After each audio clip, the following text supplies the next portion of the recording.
Magandang umaga, mga nagtitinda ng paputok sa Bocaue, Bulacan, nag-aalok ng mga New Year package para mas makamura ang mga mamimili.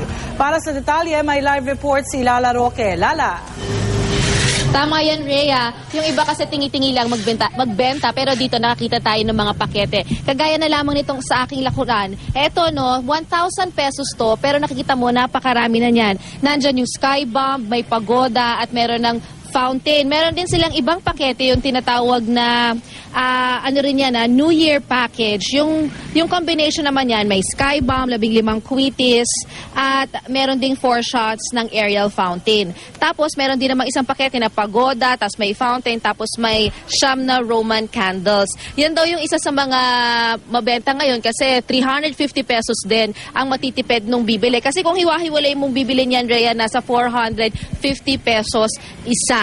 Pero syempre, kung ayaw nyo naman yan, meron pa rin tayong mga ginawang price o kinuhang price list dito. Yung fountain nila, bahala yung mga mamimili natin. No? Yung maliit kasi, nabebenta na ng 3 for 100. Yung jumbo naman, 150 pesos isa. Ang luces, nasa 35 pesos per tali. 10 piraso yan kada tali. Meron din silang sawa.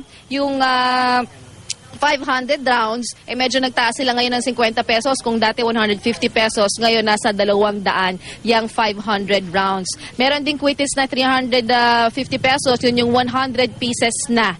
At yung trompilyo, yung 10 piso yung maliit. Tapos 50 pesos naman yung jumbo. Yung pagoda, meron din silang 3 for 1,000 kung pagoda lang ang gusto nyong bilhin.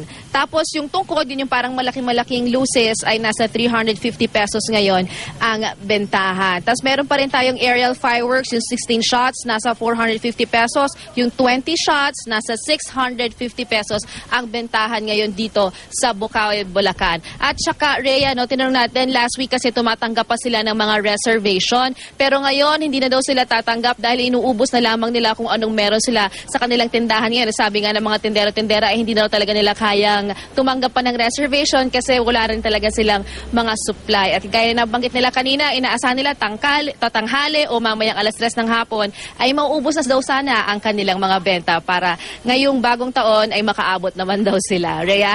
Alright, maraming salamat. Lala Roque.